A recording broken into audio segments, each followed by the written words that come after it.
Alright guys, Tyler down here at Emerald City Guitars. As you can see, we're back in the shop today in order to talk about something that I hear a lot about, which is the idea of using a blacklight to authenticate vintage guitars. Now, there seems to be a pretty huge misunderstanding on how blacklights are used, when they should be used, and kind of what they can tell you when you do use them.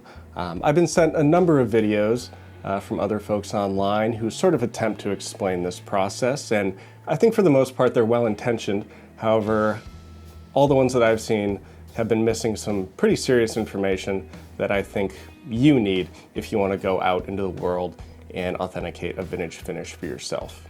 The sad truth is, at this shop, we relatively often get guitars in that our customers have bought as being blacklight authenticated by either other private parties or sometimes even other shops that end up being either oversprayed or repaired, or in some cases completely refinished. And we have to break this news to the customer, and it sucks. It's not fun for me. Everybody loses. I want you guys to be safe and not get ripped off, so let's get to the bottom of this. So when we talk about blacklight in this context, what we're talking about is long wave UV light, sometimes called UVA. Now, the shortwave UVB is sometimes useful too, but 99+% of the blacklights that you're gonna see are these UVA variety. So the general consensus that you'll hear out there is that old finishes, they glow under blacklight, and new finishes don't glow. And as long as you have a blacklight with you, any sort of touch-ups or repairs are gonna stick out like a sore thumb, and you'll never get duped again. And you know, that's partially true, or it can be partially true, but that's missing several really big caveats that I'd want you to make note of when you're buying a vintage guitar. So here they are. All right, so number one, all vintage guitars do not fluoresce equally. There's a number of factors that contribute to how much they glow or how much they don't glow. The initial composition of the lacquer is a big factor.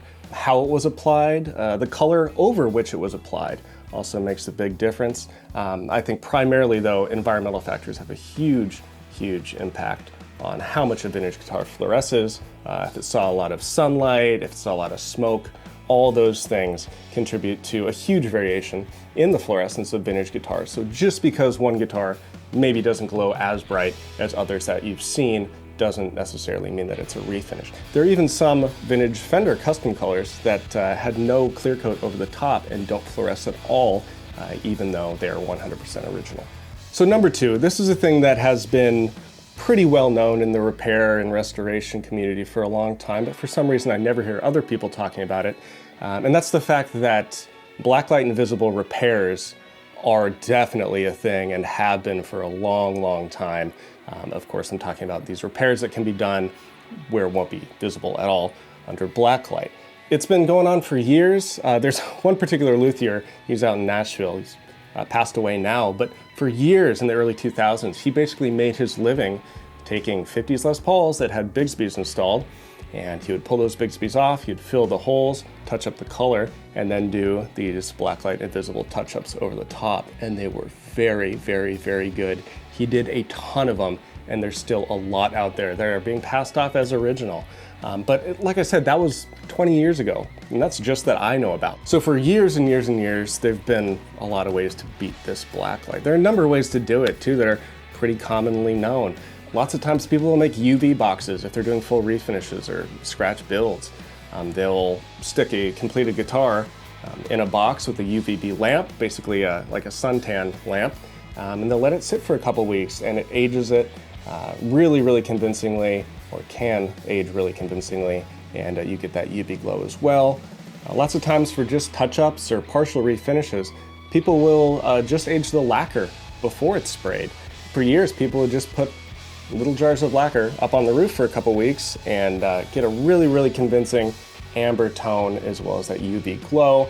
There's people who use fluorescent dyes in brand new lacquer to make it glow under blacklight. I even knew of a guy years ago who would use this product that's most often used in finding leaks in hydraulic systems. You'd pump this liquid into the system and then check with a blacklight to see where it's leaking. He's cutting his lacquer with that. And there's lots of ways to make very convincing fakes. And like I said, before anybody says in the comments, like, you're telling fakers how to get it right, this has been very widely known for, like I said, like decades. So I'm not breaking any new information here. So number 3, not all uneven glow in a vintage finish is indicative of overspray or repair. Things like play wear, just getting knocked around. The case sometimes can leave printing on finishes that makes it fluoresce unevenly. These are very normal things and not indicative, like I said, at all of any sort of touch-up. I actually saw a very early blonde Fender recently that had been bought by one of our customers from another shop as partially oversprayed. When we got it back here, I didn't see that at all, and the case was that whoever authenticated it had seen an area where the player's arm had worn through the body, and it glowed a little bit different, but what was happening was that the wear was through the top coat, through the color coat, and down to the sealer coat. Now the sealer glows a little bit, but differently than the top coat. The color didn't glow at all, and the top coat was glowing pretty bright green. And this difference in the glow was really alarming to whoever authenticated it, and they sold it as a refin, and yeah, probably lost a lot of money when really it was 100% original. So the fourth thing I want to mention really quick is that overspray is not always detectable with the UV light, especially if it's thin and very clear. UV by itself can't be used to determine whether or not something is oversprayed. All right, so with all of that in mind, please take note that I'm not bashing blacklights. I'm not saying you shouldn't own one. I'm not saying they're not useful. I'm not saying you shouldn't use one. What I'm saying is that the blacklight is one singular tool, one of many tools that you should have if you want to go out there and start authenticating vintage finishes for yourself. So I think it's a natural thing for us to tend towards single-factor authentication, to just make a list of things that we look for and go down it mentally one by one and check off these boxes. The problem with this is that the more comfortable we get with that process, the more red flags that would normally stick out to us we'll just sort of ignore, and that can be really, really dangerous. So the sad fact is that fakes and forgeries are getting better every day, and I really, really recommend that if you're gonna spend any significant amount of money on a vintage guitar, it's well worth the time and effort to go through a reputable vintage shop. Somebody that specializes in vintage stuff and is sort of on the cutting edge of these new techniques that are being used to try to fake you out of your money. All right, so let's take that little bit of information and apply it to the real world. This is a guitar that we have in for repair right now. It's a 1946 J45. This one's unique because it actually has a factory mahogany top, which is a thing more commonly during the banner years, this one being a little bit later, but still really, really cool. There's a local guitar, one owner until very recently. So let's turn the Blacklight on and let's see what we can find. All right, so let's start up here at the headstock. As you can see, the lacquer is glowing really, really nicely over the logo here. As we move down, we see under where the truss rod cover is, it's glowing a little different, which is very, very normal. But then down at the nut, we run into a little bit of trouble here. So in natural light, it wasn't so obvious, but now we can see clear as day that something has happened here. And unfortunately, on Gibsons, it's not totally uncommon. What's happened here is that somebody has tried to remove the nut, knocked it sort of backwards, and in the process of busting that nut, they took a bunch of finish along with it and have tried to repair it and not done a very good job, but it's even more apparent under the Blacklight. So in this case, it's very, very useful. All right, so back of the headstock here looks really good, glowing very even. Down here around the cowboy cord area, you can see some blotchiness and dark spots here, which is very, very normal considering the play wear. Up the rest of the neck, not much to note. All right, so down towards the heel here, we run into a little bit more trouble. You can see right at the joint between the neck and the body, the finish has been broken. This is not unusual during a neck reset, which of course on a guitar of this age is not unusual either. But as we move up to the back of the heel, we can see some pretty serious finish damage right where it meets the body here. Some pretty serious scrapes, which are apparent under regular light as well, but that's sort of indicative of maybe not the best neck reset. Some pretty serious damage. All right, so let's take a look at the back here. Looking really good, a nice even glow. Little spots of damage there, but not unusual at all. Keep going, nothing really to note. Not too much buckle rash, and yeah, again, not too much to note. The back looks really, really good. All right, so let's look at the top here. Some pretty serious checking, which is fine. A couple spots where some finish is missing. Some more checking, a little flaking towards the bridge. You can see right here under the strings, there's some little bit of blotchiness where the pick would wear, but that's totally normal. The guard looks great, is glowing really well. But boy, oh boy, we get down to the neck joint and what has happened here. As you can see, some huge disparity in glowing down near the fretboard extension. And unfortunately, this is due to, again, some sloppiness during a neck reset. If you're not familiar with the process, oftentimes it involves pulling this 13th fret, injecting some steam down into the dovetail joint and releasing that glue.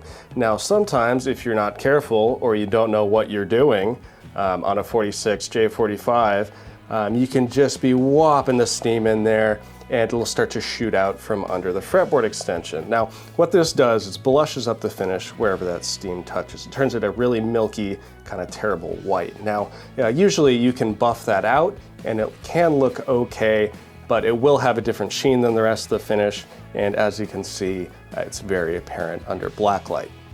So apart from this damage up by the fretboard here, the guitar glows pretty even on the top. However, I do happen to know that it has been oversprayed, which isn't totally apparent under the blacklight. That's pretty common with these sort of post-war Gibsons, Gibsons of the 40s in general. They get this really aggressive checking pattern, and what people would try to do was spray a light sort of flow coat, a thinned out lacquer over the top in an effort to kind of re-amalgamate that finish and stop the checking. Now, in most cases, people put it on way too thick and it end up making the problem even worse. And that's apparent right here. You can see the finish is much thicker than it should be. So that's one thing that you maybe wouldn't catch under just the blacklight, and you need other contextual clues to figure out.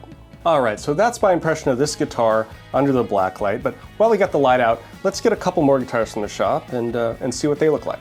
All right, so this is another guitar that we have in for repair. It's a 1950 LG2, and it has a couple things that are a little bit different than that J45 that I think would be worthwhile to point out. All right, so one thing that sticks out about this guitar to me is the pick guard. Now, as you can see, it is glowing under the blacklight, but some of the lighter spots of that tortoise don't look quite right to me. And in addition, you can see up under the strings here, you can see the shadow of the original guard that was a slightly different shape. So this is an instance where the blacklight can definitely help us out. So one thing to note on this guitar that's a little bit different than the J45 is that this neck has never been out. And that's very apparent when you look right at the joint between the neck and the body. As you can see, there's no break in the lacquer. It's a very even glow along the heel as well as on the fretboard extension over the body here. All right, so this next guitar we have is a 65 Firebird custom color in Ember red. Now, when we move up to the headstock, we can see that this is glowing pretty typical, nice bright green, just like we'd normally see. Now, the big surprise comes when we get to the color. Now, as you can see, the glow over this Ember red is completely different than it was on the front of the headstock. This is a sort of a pale yellow as opposed to the really strong green that we normally see on most lacquers. Now, this just goes to show how much variance there can be depending on different undercoats. All right, so let's take a look at a Fender. This is a very, very clean, 100% original 1951 no-caster. As you can see, moving down the neck, has a nice, really, really even glow, and that's extended down towards the body. But maybe you might notice that it's not glowing quite as bright as some of the other guitars that we've seen, and that's really just due to the environmental factors that we talked about earlier. Another quick thing to note on this guitar is the difference in glow under this ashtray bridge. As you can see, glowing a little bit different than it is on the rest of the body, and again, that's due to different environmental factors. So as little as this whole guitar has been exposed to the elements, these areas under the guard, under the ashtray, and under the plates in general have been exposed to even less. All right, so this last guitar that we'll look at, it's another Fender. It's a 1968 thin line telly in custom colored black, which is really cool. But something that's very apparent on this guitar is the glow of that bridge pickup. As you can see, that's a really good sign. Generally, just a really, really strong glow. Another thing to make note of is right here on the side of the body where there's a lot of arm wear. As you can see, the top coat is glowing really, really bright. And then there's a layer of the exposed color coat that's not glowing at all. But then there's glow coming from underneath the color coat which some people might mistake for the bare wood, which of course would be a red flag. But what's really going on here is that the player's arm is worn through the top coat and the colored coat, and what's exposed right there is not the wood, it's actually the sealer coat, which is very similar to the top coat, but because it's been exposed to less, it's going to glow a little bit different. But that's not anything to be worried about at all. This is 100% guitar. So with that in mind, thank you so much for watching. I hope you learned a little bit. If you have any questions or comments, please leave them down below, and I'll do my best to get to them if I can. Until next time, thanks for watching.